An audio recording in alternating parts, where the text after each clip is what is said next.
Hello friends, இன்றைக்கி நாம் கம கமன்னு இட்லி மிளகாய் பொடி எப்படி செய்கிறதுன்னு பார்க்கலாம். நாம் எல்லாத்தையுமே தனித்தனியாக வறுத்து தான் சேர்க்க போகிறோம். இந்த மாதிரி செய்கிறதுனால உங்களுக்கு இட்லி மிளகாய் பொடி நல்ல மணமாகவும் சுவையாகவும் இருக்கும். நான் கடாயில் 1 டீஸ்பூன் எண்ணெய் விட்டுக்கிறேன். 1 கப் கடலைப்பருப்பு சேர்த்துக்கோங்க. இதை நல்ல லோ ஃப்ளேமில் வச்சு பொன்னிறமாக வறுத்து எடுத்துக்கலாம்.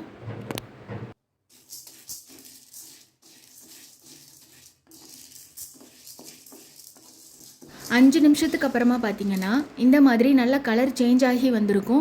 இப்போ நம்ம இதை வேற ஒரு பிளேட்டுக்கு ட்ரான்ஸ்ஃபர் பண்ணிக்கலாம்.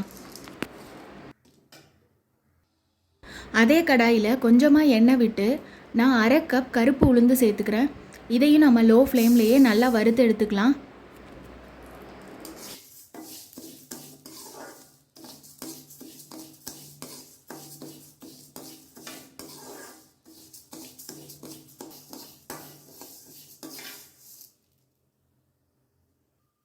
இப்போ இந்த கருப்பு உளுந்தும் ரெடி ஆயிடுச்சு. இதையும் நம்ம தனியாக எடுத்து வச்சுக்கலாம்.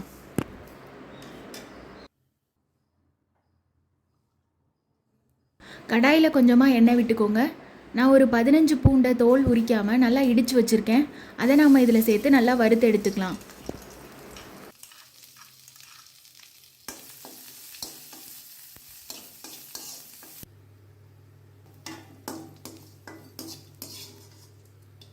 இந்த மாதிரி பூண்டில் இருக்க ஈரப்பதம் எல்லாமே போனோன்னே இதை நம்ம வேற ஒரு பிளேட்டுக்கு மாற்றிக்கலாம்.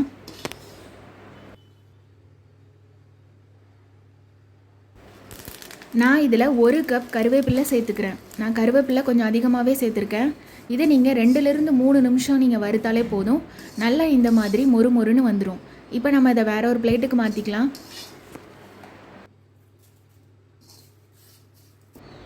இப்போ அதே கடாயில் 1 டேபிள் ஸ்பூன் வெள்ளை எள்ளு சேர்த்துக்கோங்க. இதை நல்லா லோ ஃப்ளேம்லேயே வறுத்து எடுத்துக்கோங்க.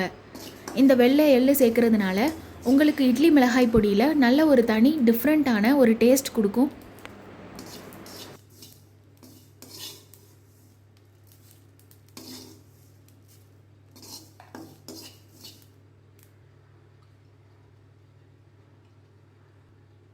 இப்போ கொஞ்சமாக எண்ணெய் விட்டு 20 வரமிளகாய் சேர்த்துக்கோங்க. இதை ரொம்ப வறுக்கணும்னு அவசியம் இல்லை. ஒரு 10 செகண்ட் வறுத்தா போதும்.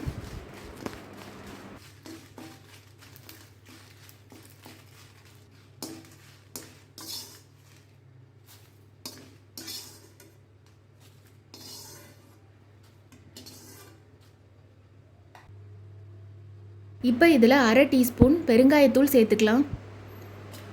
மிக்ஸி ஜாரில் நம்ம வறுத்து எடுத்து வச்சுருக்க வரமிளகாய் எல்லாத்தையுமே சேர்த்து 1 டீஸ்பூன் கல் உப்பு சேர்த்து இதை நல்லா கொரப்பாக அடித்து எடுத்துக்கலாம்.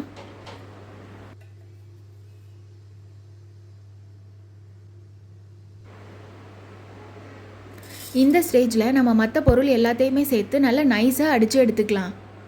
அவ்வளோதான், ரொம்பவே கமன்னு இட்லி மிளகாய் பொடி சூப்பராக ரெடி ஆகிடுச்சு. நீங்களும் இதே மாதிரி உங்கள் வீட்டில் செஞ்சு பார்த்துட்டு எப்படி இருக்குன்னு கமெண்ட்ஸில் சொல்லுங்கள். பாய் பாய்.